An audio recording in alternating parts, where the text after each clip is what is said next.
បាទសូមគោរពនិងជម្រាបសួរដល់ពុកម៉ែបងប្អូនប្រិយមិត្តអ្នកស្ដាប់ជាទីគោរពនិងជាទីរាប់អានសូមស្វាគមន៍មកកាន់ Channel Admin Moda សាជាថ្មីហើយថ្ងៃនេះខ្ញុំបាទ Admin មានអារម្មណ៍ថាតឹងច្រមុះមែនតើពុកម៉ែបងប្អូនអរគ្នាឬងល់លក្ខណៈចង់ផ្ដាសាយអញ្ចឹងណាប៉ុន្តែបាទនៅតែឆ្លៀតយ៉ាងណាក៏ត្រូវតែចេញវីដេអូឲ្យពុកម៉ែបងប្អូនបានស្ដាប់នៅរឿងថ្មីបន្តទៀតណាបាទងល់មែនតើលេបថ្នាំពីពេលលេបតែអត់ទាន់បានពុកម៉ែបងប្អូនស្ដាប់សម្ដីស្ដាប់សំឡេងទៅដឹងហើយយើងងល់ស្ដាប់ទៅយើងតឹងច្រមុះអញ្ចឹងណាបាទហើយថ្ងៃហ្នឹងគឺមានសាច់រឿងថ្មីមួយទៀតហើយបាទសាច់រឿងថ្មីហ្នឹងគឺបានមកពីបងប្រុសម្នាក់គាត់ថាគាត់រៀបការជាមួយនឹងប្រពន្ធរបស់គាត់អស់រយៈពេល13ឆ្នាំហើយគាត់ប្រើគ្រប់វិធីសាស្ត្របាទទាំងធ្វើតាមពេទ្យធ្វើតាមគ្រូធ្វើតាមគ្រូខ្មែរគ្រប់បែបយ៉ាងទាំងអស់និយាយគាត់ធ្វើលទ្ធផលអីចេញមកគាត់ថាប្រើក្បាច់អីក៏ដោយគឺនៅតែបានកូនស្រីដែរហើយក្នុងចិត្តរបស់គាត់ហ្នឹងគឺចង់បានកូនប្រុសមែនតើគាត់ថាឲ្យតែបានកូនប្រុសគឺគាត់នឹងឈប់យកឲ្យកូនណាបាទធម្មតាមនុស្សប្រុសភាគច្រើនគឺគាត់ចង់បានកូនប្រុសបន្តវេនគាត់អីចឹងទៅប៉ុន្តែគាត់ថារយៈពេល13ឆ្នាំគាត់ប្រឹងមែនតើប្រឹងទាំងយប់ទាំងថ្ងៃបាទធ្វើមកអាទៀងពេលណាត្រូវផ្សំដំណេកពេលណាត្រូវវាយឡើងមើលប្រពន្ធគាត់អីចឹងទៅគាត់ព្យាយាមឡើង13ឆ្នាំគាត់បានកូនប្រុសទេបានតែកូនស្រីបាទអញ្ចឹងគាត់ការមួយប្រពន្ធគាត់ហ្នឹង13ឆ្នាំហើយប្រឹងណាស់ប្រឹងទាំងយប់ទាំងថ្ងៃគេលូប្រពន្ធគាត់ហ្នឹងទាំងយប់ទាំងថ្ងៃប្រពន្ធnóឡើងខ្សោះខ្លួនហើយបាទហើយយើងចង់ដឹងថាចាំមើលសាច់រឿងគាត់ទៅមុខទៅគាត់អាចតាមបានកូនប្រុសមួយអត់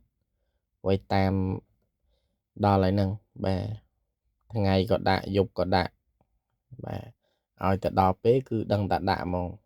វាយឡើងមើលប្រពន្ធគាត់ណាដោយសារចង់បានកូនប្រុសមានពុកម៉ែបងប្អូនអរគ្នាមានណាគ្រួសារខ្លះអាចនឹងមានតែប្តីចង់បានកូនស្រីចឹងទៅខ្លះទៅប្តីចង់បានកូនប្រុសចឹងទៅចឹងគាត់តែងតែតាមបាទឲ្យតែថាពេទ្យបាទឲ្យធ្វើម៉ោងនេះបាទធ្វើមិនដាក់ទឹកមិនអីមិនចឹងណាបាទបញ្ចេញបញ្ចូលមិនអាហ្នឹងតាមបច្ចេកទេសតាមដែលពេទ្យប្រាប់ចឹងទៅហើយគាត់ចឹងគាត់ព្យាយាមធ្វើតាមពេទ្យមែនតើធ្វើម៉ោងប៉ុណ្នេះចឹងដល់ម៉ោងគឺដឹងថាឲ្យប្រពន្ធគាត់ហ្នឹងសោយអាគាត់ដាក់បាទគឺធ្វើយ៉ាងណាគឺដើម្បីឲ្យបានកូនប្រុសមួយ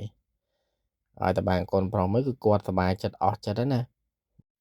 ចឹងបងប្រុសហ្នឹងបើសិនជាតាមបានកូនប្រុសហ្នឹងគាត់សប្បាយចិត្តហើយបើសិនតាមអត់បានគាត់នៅតែតាមរហូតចឹងហើយប្រពន្ធហ្នឹងនៅតែបាទទ្រាំតាមប្តីហ្នឹងទៅប្តីធ្វើការពេលណាគឺត្រូវតែលាត់សោយឲ្យប្តីដាក់ទៅចឹងពុកម៉ែបងប្អូនអរគ្នាកុំភ្លេចតាមដាននៅសាច់រឿងនេះមួយផងបាទពីដើមរហូតដល់ចប់ព្រោះឲ្យស្ដាប់ទៅមានអារម្មណ៍ថាដូចជាប្លែកក៏ប្លែកប៉ុន្តែខ្ញុំគិតថាសាច់រឿងហ្នឹងវាអាចនឹងឆ្លុះប្រចាំងរឿងពិតព្រោះអីនៅក្នុងសង្គមយើងអាចនឹងមានគ្រួសារខ្លះដែលមានប្តីគាត់ត្រូវការកូនប្រុសឧទាហរណ៍ណាគាត់ចង់បានកូនប្រុសគាត់តាមបែបហ្នឹងបាទខ្លះទៅប្តីចង់បានកូនស្រីអញ្ចឹងទៅក៏មានដែរនិយាយទៅអាចមានវាមិនមែនថាអាចមាននឹងមានប្រកាសជាមានគ្រួសារបែបហ្នឹងណាដែលគាត់តាមយកកូនប្រុសកូនស្រីប្រកាសជាមានខ្ញុំជឿជាក់100%ហើយសាច់រឿងបងប្រុសហ្នឹងគឺអញ្ចឹងពុកម៉ែបងប្អូនទាំងអស់គ្នាកុំភ្លេចជួយតាមដានសាច់រឿងហ្នឹងផងហើយមុនដំបូងមុននឹងខ្ញុំបាទចូលទៅនិយាយសាច់រឿងពេញនោះក៏សូមធ្វើការខន្តីនិងអភ័យទោសបើសិនជាខ្ញុំបាននិយាយនៅសាច់រឿងនេះទៅមានការលើសលួសខ្វះខាតត្រង់ចំណុចណានោះក៏សូមពុកម៉ែបងប្អូនទាំងអស់គ្នាមេត្តាខន្តីនិងអភ័យទោសដល់រូបខ្ញុំបាទផងគោលបំណងនៃការនិយាយនៅសាច់រឿងផ្សេងគ្រាន់តែចង់បម្រើអារម្មណ៍ពុកម៉ែបងប្អូនទាំងអស់គ្នាបានស្ដាប់កំសាន្តរំសាយអារម្មណ៍ពេលដែលហត់នៅពីការងារតែប៉ុណ្ណោះគឺអត់មានគោលបំណងអីផ្សេងទេហើយសម្រាប់ពុកម៉ែបងប្អូនថ្មីដែលមិនទាន់បានជួយចុច Subscribe Channel របស់ខ្ញុំ ក៏សូមពុកម៉ែបងប្អូនទាំងអស់គ្នាជួយចុច Subscribe Channel របស់ខ្ញុំម្នាក់មួយដើម្បីទទួលបាននៅវីដេអូថ្មីៗពី Channel របស់ខ្ញុំបាទផងដែរបាទអញ្ចឹងកុំឲ្យខាតពេលវេលាយូរក៏សូមអញ្ជើញពុកម៉ែបងប្អូនទាំងអស់គ្នាទៅស្ដាប់នៅសាច់រឿងរបស់បងប្រុសនេះពេញជាមួយនឹងខ្ញុំបាទ Admin តែម្ដងទៅបាទមានបងប្រុសម្នាក់គាត់បានប្រាប់នៅរឿងរ៉ាវរបស់គាត់មកកាន់ខ្ញុំបានដើម្បីឲ្យខ្ញុំបានធ្វើជាវីដេអូចែកជូនដល់ពុកម៉ែបងប្អូនបានស្ដាប់កំសាន្តណាគាត់ថារាល់ថ្ងៃហ្នឹងគឺគាត់កំពុងតែតាមបាទតាមអីហ្នឹងគឺគាត់តាមយកកូនហ្នឹងគឺគាត់តាមយកកូនប្រុសរាល់ថ្ងៃហ្នឹងគឺគាត់ធ្វើចេញមកគឺបានតែកូនស្រីទេបាទនិយាយថាធ្វើអញ្ចឹងវាលក្ខណៈថារៀងអសរោះប្រហែលស្ដាប់ទីប៉ុន្តែបាទខ្ញុំមិនអាចនិយាយឲ្យចំទេបើនិយាយចំពេកក៏វាប្រហែលស្ដាប់ដែរធ្វើអញ្ចឹងពុកម៉ែបងប្អូនកាត់ន័យទៅដឹងហើយបាទគាត់ថាគាត់រស់នៅជាមួយនឹងប្រពន្ធគាត់រាល់ថ្ងៃហ្នឹងគឺគាត់កំពុងតែតាមខ្លាំងមែនតើបាទលក្ខណៈថាប្រតិបត្តិការរបស់គាត់តាំងពីព្រឹកដល់យប់ដល់ថ្ងៃអីហ្នឹងគឺគាត់ប្រឹងមែនតើដើម្បីតែអីគឺតាមយកកូនប្រុសហើយគោលបំណងរបស់គាត់ហ្នឹងគឺចង់បានកូនប្រុសតែម្ដងរាល់ថ្ងៃហ្នឹងគឺបានកូនស្រីហើយគាត់ថាបើសិនជាគាត់តាមយកតែកូនប្រុសបានមួយទៀតគឺគាត់លែងចង់ហើយបាទគឺតាមតាណាអញ្ចឹងណាបាទមួយអាទិត្យមួយអាទិត្យពីរអីក៏បានដែរអត់អីទេតែសំខាន់ឥឡូវហ្នឹងគឺប្រពន្ធគាត់រៀងត្រុតត្រោមទៅហើយភាសាអីគាត់ទៅពិគ្រោះជាមួយនឹងពេទ្យថាអនឯងនេះបើចង់បានកូនប្រុសអនឯងត្រូវតែព្យាយាមធ្វើម៉ោងនេះបាទមួយថ្ងៃប្រហែលដងត្រូវធ្វើតាមនឹងអញ្ចឹងទៅទើបបានបាទកូនប្រុសអញ្ចឹងគាត់ព្យាយាមធ្វើតាមពេទ្យហើយបាទមិនទាន់បានជោគជ័យក៏ទៅសួរពិគ្រោះជាមួយនឹងខាងគ្រូខ្មែរបាទគ្រូខ្មែរឲ្យធ្វើបែបណាគាត់ធ្វើបែបហ្នឹងមានទាំងក្បាច់ថាពីមុខទៅបានកូនស្រីអញ្ចឹងណាបាទពីក្រោយពីលើត្រូវធ្វើម៉េច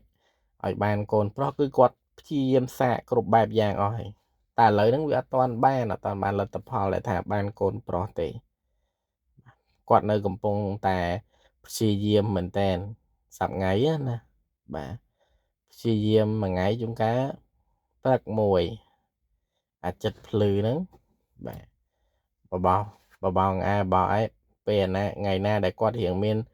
ពេលអត់ទៅធ្វើការអញ្ចឹងទៅគាត់នៅបបោសប្រពន្ធគាត់អញ្ចឹងណាប៉ុន្តែបើសិនថ្ងៃណាគាត់រវល់អត់មានបានបបោសទេឲ្យដល់ម៉ោងអាងតែឲ្យប្រពន្ធគាត់ហ្នឹងសោយបាទលាត់អីចឹងទៅគាត់ដាក់ចូលគឺបុកយ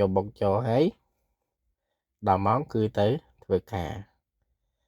តែគាត់ថាគាត់ធ្វើតាមក្បួនតាមអីចឹងណាឲ្យតែប្រគ្រប់កិច្ចគឺធ្វើយ៉ាងណាឲ្យបានកូនប្រុសអត់មានគាត់ថាធ្វើឲ្យប្រពន្ធអីហ្នឹងមានអារម្មណ៍មានអីបើកអីសិនទេបាទគឺដឹងថាបើសិនជាបញ្ញាប់គឺដឹងថាឲ្យប្រពន្ធលាត់ប្រពន្ធសោយគឺដាក់យកមកអត់មានគិតថាប្រពន្ធឈឺប្រពន្ធអីទេបាទសំខាន់ប្រពន្ធទ្រាំសិនទៅដោយសារតែប្តីឥឡូវហ្នឹងគឺគោលបំណងគឺចង់បានកូនប្រុសបាទអញ្ចឹងមានតែព្យាយាមទ្រាំសិនទៅឈឺខ្លះអីខ្លះស្រួលខ្លះក៏បាទធ្វើមិនទេប្តីយើងរើសបាទឥឡូវហ្នឹងគាត់កំពុងតែចង់បានកូនប្រុសមានតែព្យាយាមទ្រាំសិនទៅតែខ្ញុំគិតថាបងស្រីមិនអីទេយើងមានកូនដល់2 3ហើយកូនស្រីណាធម្មតាមកប្តីបាទដាក់យកប៉ុណ្ណឹងវាមិនជាបញ្ហាទេគាត់ណាតន់មានអារម្មណ៍ទៅដាក់ទៅវាមិនតន់សូវស្រួលមានតន់អីចឹងណាវាឈឺអីខ្លះដែរតែពេលខ្លះប្តីគាត់រវល់ពេកប្រញាប់ទៅធ្វើការងើបអត់តន់អីចឹងទៅបាទរៀងជ្រុលម៉ោងព្រោះអីបែរគេថាអូនឯងត្រូវងើបបាទប្រតិបត្តិការម៉ោង5ម៉ោងអីចឹងដល់ពេលចិត្តហួសម៉ោងបាទចិត្តម៉ោង5គាត់មានបានទៅប្អូសបន្លាយស្ទាបងអែលណាអូកាឡាវែងឆ្ងាយមានតែបើកដាក់យកទៅអាំងតាហើយបាទដល់ម៉ោងគឺទៅធ្វើការ តែគាត់ថាឥឡូវហ្នឹងគឺប្រពន្ធគាត់អត់ទាន់បានបង្កើតជាកូនប្រុសឲ្យគាត់បានទេតែមូលហេតុដែលគាត់ចង់បានកូនប្រុសហ្នឹងគឺគាត់ថាឥឡូវហ្នឹងសិតតែកូនស្រីអត់មានកូនប្រុសអត់អាចបន្តវេនបន្តអីគាត់បានអញ្ចឹងណាឯណាមួយចិត្តគាត់តាំងពីការហើយគឺគាត់មានគោលបំណងថាចង់បានកូនប្រុសមួយនឹងគេអញ្ចឹងទៅបានគាត់ស្ងប់ចិត្តបាទអញ្ចឹងឯងបានធ្វើឲ្យគាត់រាល់ថ្ងៃហ្នឹងព្យាយាមមែនតែនមានទាំងអាក្បាច់អីក៏មានដែរពុកម៉ែបងប្អូនអរគ្នាគាត់ថាណាក្បាច់អឺរ៉ុបក្បាច់ជប៉ុនក្បាច់អីក៏ដោយឲ្យតែថាឮតែគេថាងធ្វើអញ្ចឹងទៅបានកូនប្រុសគាត់ធ្វើតាមគេគ្រប់បែបយ៉ាងទាំងអស់អេបងបែងចង់បានកូនប្រុសទៅអីបើបានកូនប្រុសមកយើងចាំទៅដើរតាមកលងធម៌មិនដើរតាមមិត្តភ័ក្តិដើរធ្វើបាបគេធ្វើអីដើរលេងដើរជក់ថ្នាំដើរអីហ្នឹងវាមិនអីទេប៉ុន្តែបើសិនជាបែងកើតជាកូនប្រុសមកបែរជាកូនប្រុសហ្នឹងបាទធំឡើងដើរលេងដើរអីបាទកាប់ចាក់អីចឹងក៏វាពិបាកដល់ខ្លួនឯងដែរប៉ុន្តែខ្ញុំគិតថាបងមិនគិតដល់ចំណុចហ្នឹងទេដោយសារបងគឺស្រឡាញ់កូនប្រុសហើយកូនប្រុសកូនស្រីវាមិនខុសគ្នាប្រហែលទេបាទពេលដែលកើតមកចរិតគាត់ទៅមុខទៅនឹងខ្លាចជាបែបណាហ្នឹងជានិស្ស័យរបស់គាត់ទៅមុខតាមប៉ុណ្ណឹងបាទបំរុងថាគាត់ធំឡើងទៅជាមនុស្សល្អអាហ្នឹងគាត់នឹងខ្លាចជាមនុស្សល្អទៅដោយខ្លួនឯងតាមការគិតការនឹកឃើញជានិស្ស័យរបស់គាត់ចឹងណាមិនមែនថាឲ្យតែកូនប្រុសគឺអាក្រក់ទាំងអស់ទេខ្លះទៅកូនប្រុសរបស់គេបាទកើតមកគេដើរតាមកលងធរគេគិតតែពីរឿងរលុយរកកាក់ប្រឹងរៀនប្រឹងអីកតញ្ញូចំពោះម៉ែឪហ្នឹងវាល្អពុកម៉ែបងប្អូនអរគ្នាប៉ុន្តែណាស់តែកូនប្រុសមួយចំនួនតូចណាដែលគាត់តែងតែធ្វើឲ្យម្ដាយឪពុករបស់គាត់ហ្នឹងហូរទឹកភ្នែកបាទធ្វើឲ្យម៉ែឪគាត់ហ្នឹងពិបាកចិត្តជួនកាលដើរលេងយប់ប្រលប់ធ្វើឲ្យគាត់ហ្នឹងព្រួយចិត្ត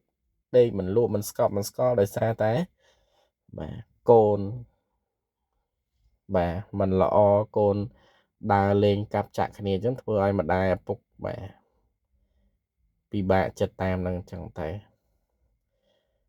ប៉ុន្តែត្រឡប់មកវិញមិនមែនថាឲ្យតែកូនប្រុសគឺសុទ្ធតែខូចទេវាដូចតែគ្នាទេបាទកូនប្រុសកូនស្រីអីយ៉ាងណាក៏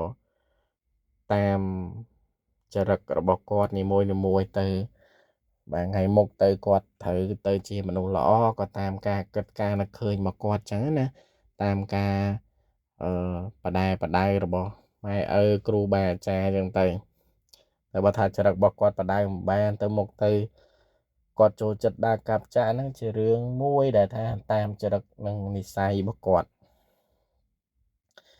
ហើយយើងត្រឡប់មកវិញបងប្រុសគាត់គាត់ថាគាត់ចង់បានមែនតើគាត់ចង់បានបាទកូនប្រុសគាត់ចង់បានកូនប្រុសបន្តវេនគាត់ចឹងណាឲ្យតែបានមួយទៅគឺគាត់អស់ចិត្តហើយគាត់លេងតាមលេងអីតាមតាណាទៅមួយថ្ងៃមួយឬក៏ពេលណាមានអារម្មណ៍អីចាំធ្វើអីទៅតែឥឡូវតាមអត់តាន់បានទេបងហើយតាមតិចទៀតបាទឥឡូវមួយថ្ងៃ3បែរព្យាយាមដាក់មួយថ្ងៃឲ្យបាន4 5ទៅបាទហើយការមុនបែរដាក់យឺតឥឡូវបែរបន្ថែមដាក់លឿនតិចទៅបាទចេះនិយាយលេងដែរបងណែធ្វើម៉ែឥឡូវចិត្តម៉ែកំពុងតាពូកញ្ជ្រោចង់បានកូនប្រុសខ្ញុំក៏សូមជូនពរឲ្យបងឆាប់បានសម្រេចគោលដៅណាឲ្យបងបានទទួលបាននៅបុត្របាទទទួលបាននៅកូនប្រុសមួយដែលគួរឲ្យស្រឡាញ់និងកតញ្ញូបងនៅថ្ងៃមុខហើយនឹងក្លាយជាកូនប្រុសដ៏ល្អសម្រាប់បងព្រោះអីបងរាល់ថ្ងៃនេះព្យាយាមខ្លាំងមែនតែនបាទព្យាយាមហើយឥឡូវប្រពន្ធហ្នឹងក៏មានតែធ្វើមិនទេមានព្យាយាមតាម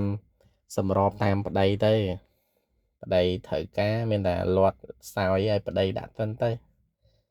ពេលដែលប្តីជោគជ័យហើយប្តីនឹងបធូរបថយវិញឥឡូវមានតែធ្វើការងារធ្ងន់តិចទៅមួយថ្ងៃ3 4មួយថ្ងៃ4 5អញ្ចឹងទៅឲ្យតែប្តីមានកម្លាំងដាក់យកអញ្ចឹងទៅបាទពុកម៉ែបងប្អូនទាំងអស់គ្នាថ្ងៃហ្នឹងសាច់រឿងគឺមានប៉ុណ្ណឹងសូមអរគុណពុកម៉ែបងប្អូនទាំងអស់គ្នាដែលបាន ស្ដាប់នៅសាច់រឿងនេះពីដើមរហូតដល់ចប់បាទជាចុងក្រោយ